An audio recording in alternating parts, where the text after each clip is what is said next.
390 Wagon Master here. What's up?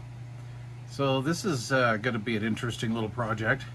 I really need another project, like I need a hole in the head. But anyway, so my daughter works at one of the local banks, and she brought this home one night, and she's like, "Daddy, this doesn't work anymore," and they were going to throw it away. And she says, "Do you want to play with it?" And I'm like, "Yep."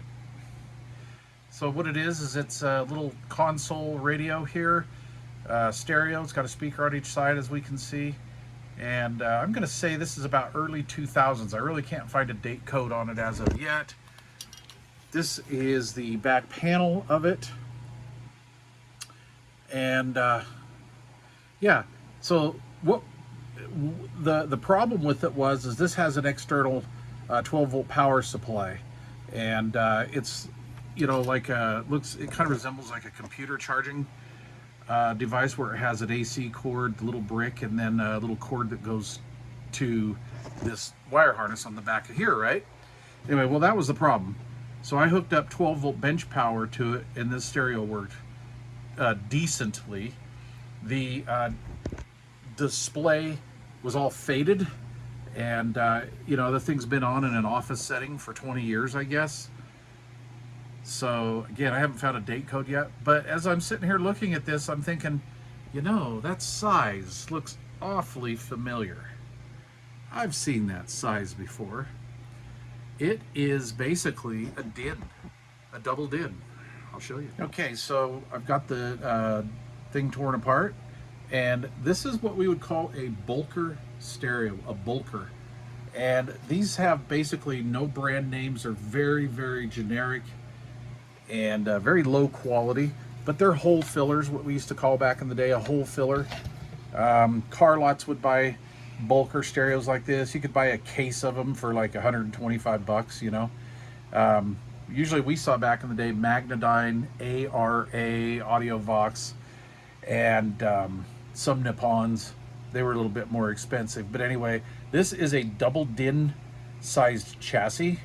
And these things sounded terrible. I've never heard one of these sound good, and this little setup is definitely one of those. Toyota Nissan style plugs, same with the antenna.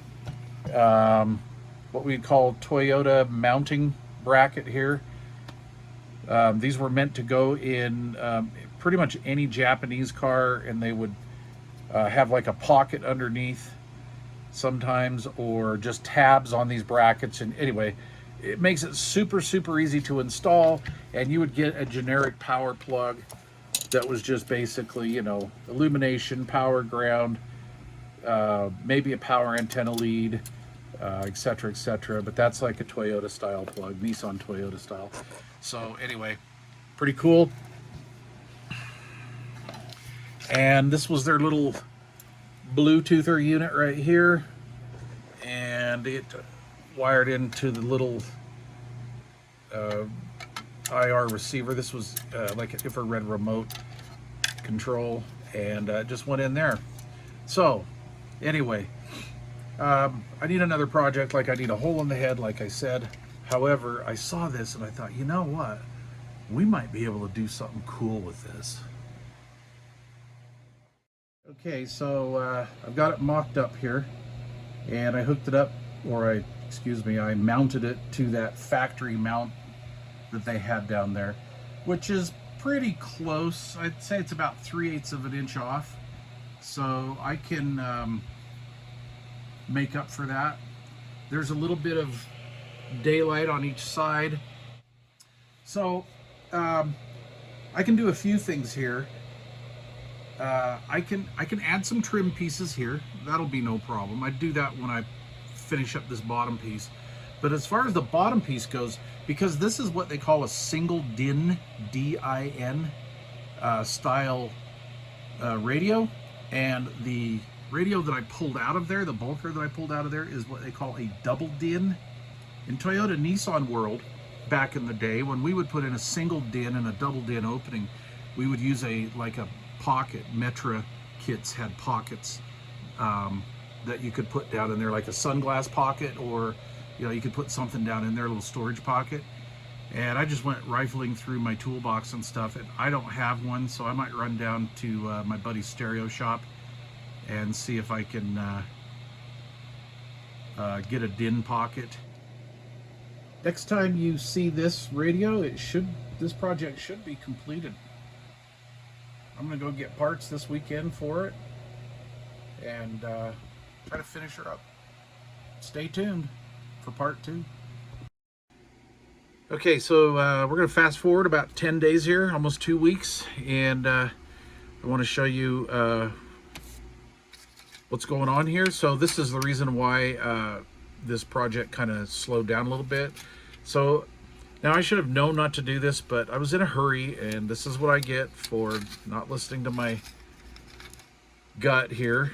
I was like, oh, wait a minute, I got to order a power supply for this project.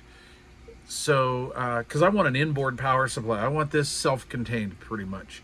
And so I'm like, how many amps does that draw? And I didn't want to pull the McKinley back out of the box, and I just looked on the online manual. It said max draw 2 amps. And I'm like, you know, that seems kind of low for a single sideband radio, but whatever. Okay, so I ordered a 3 amp power supply, and I'm just going to tell you right now, this did not fly. It wouldn't let that radio throw out a dead key, a 3-watt dead key, and it definitely didn't do sideband. It would shut down. And I'm like, okay, well, this is probably what I should have done in the first place. So I went and got the old meter out and checked to see how many amps that radio draws, and the most I can get that radio to draw on single sideband is 4.3, 4.4 amps, right in there. Average amperage, just talking with a Digimic on a dummy load on single sideband, I was pulling like 3.6, something like that, 3.4. So I'm like, okay, that's fine. I can use this for another project, all right? So I decided to go up to the 5 amp. And if you're wondering why I'm pussyfooting around with these smaller power supplies, it's just I don't have much room in that enclosure, in this particular enclosure. I would have probably got a 7 amp, but now that I've tested this on the bench and used this McKinley on this power supply quite a bit, and this is 13.74 volts is as high as I could get this. Yeah, 13.74. Anyway, it didn't get hot. It got warm after a while, but not hot. So average usage, this is going to be just fine. All right. So you remember that back plate on there? So I took the plate off, and this actually had some foam, like a foam air cleaner in there. So I took that off, got most of the glue and stuff off, but I just roughed up this side. I don't need to worry about this side. But I wanted the other side to be more personalized. I didn't want, I didn't want it to look, I didn't want all that mismarking on there. So here's what I have. I have a hole here for the SO239. I have a grommet here for the 3 conductor power cord, which is new. I've got a inline fuse link on it. This is a 110 fuse. And then I have an on-off switch. And that's all wired in like so. Works really well. And then I opted to go with what President went with, and they have a 6 amp fuse in the McKinley. I could have saved so much time by just checking, but I didn't. I was being lazy. Anyway, so I've got this made up. So if the radio has an issue, it'll wipe out this fuse. If any of this stuff has an issue, it'll take out that one. All right, let's go and put this sucker together. All right, quick shot here. The radio is mounted. Everything's done. I have the pocket still mocked up here. It had a little bit of peeling from the original enclosure. I mean, this is quite old. What was the date on that? 2003, 2008, something like that.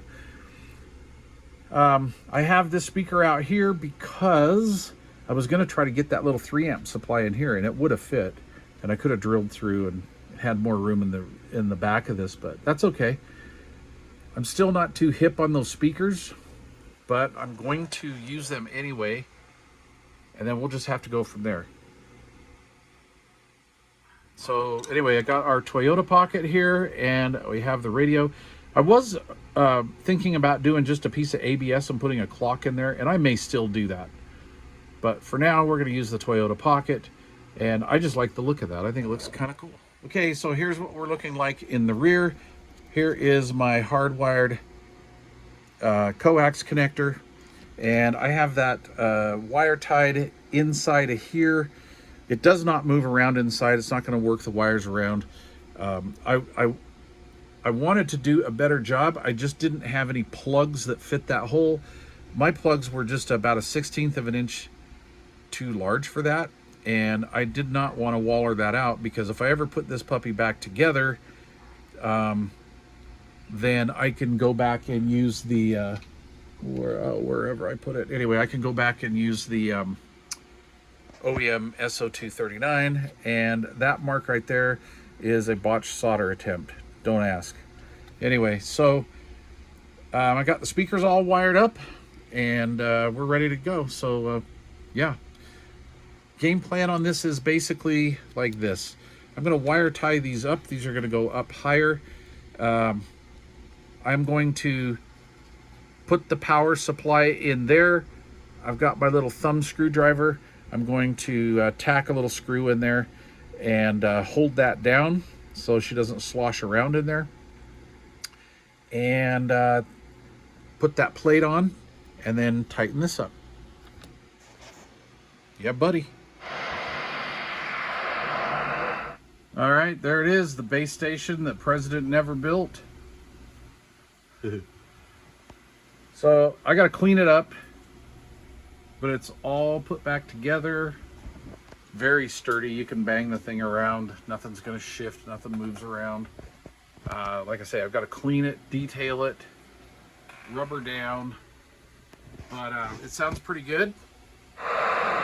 The voice quality, pretty good.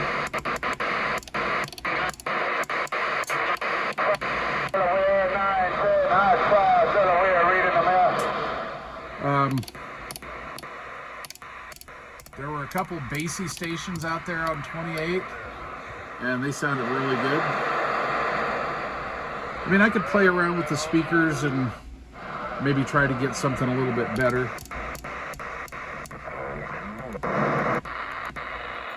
I have a ton of noise here.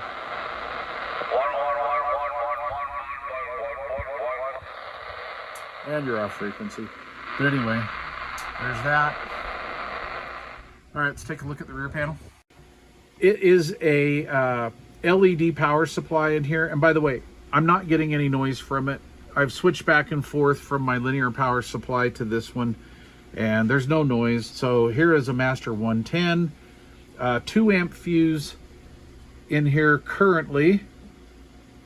And then of course a new power cord grommeted through. I did not have a, oh gosh, I forgot what that compression type connector. However, I backed that up with a wire tie on the back. So yes, I should probably look for a little bit better way to terminate this, but it won't come out. It's not going to do anything. And then our SO239 right there, like so. And of course, ports for the speakers, but at this point, nobody cares about that. They may or may not help. So get some little bungs and put in there and see them. But yeah. All right, let's clean this puppy up. This thing's dirty. And put some labels on it. Okay, I've got the lettering the way I want it. Again, still running the 2 amp fuse. I believe that's going to be enough, but we'll see. Anyway, there's my lettering. Not the prettiest in the world, but anyway. Yeah. All right, now time to clean her up. Okay, there you go. The President McKinley 390 nightstand base station. This is wife friendly, right? Yeah, in our dreams. Anyway, that's kind of why I don't know. When I saw this enclosure, I thought, you know what? We got to put a radio in here. I think that would be really cool. This would be like a nightstand radio or something, right? It's all self-contained, as you saw earlier. It has the built-in power supply. Nothing wonky with it or anything like that. Just plug it into a wall like a regular old school base station and hook a microphonium up to it and transmit. Audio quality is decent with these speakers. They're a little inefficient. Everybody sounds good on it. It has good communications quality audio.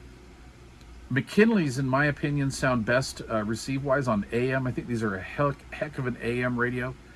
But anyway, if you just have a normal station that you're listening to, you know, no extended audio or anything like that, it sounds good and clear, very understandable. It's good for deaf people.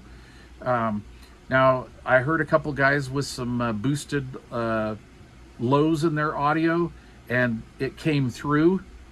So I was really happy with that. So, you know, if there's a bassy station on there, it will come through. You'll get that effect on the radio the way it is, but you won't have to listen to that overextended bassy sound at all times. So anyway, pretty good. I'm pretty happy with it. Okay, so again, I'm gonna clean it up some more, and then I'll do like a feature video on this, and we'll do some sound demonstration and some power output and all that kind of stuff. So there you go. I thought this would be a pretty fun project. It was, and hopefully this inspires you guys to do something out there. But yeah, there you go. The President base station that President never made. Questions or comments? Yeah, leave them down below. Later.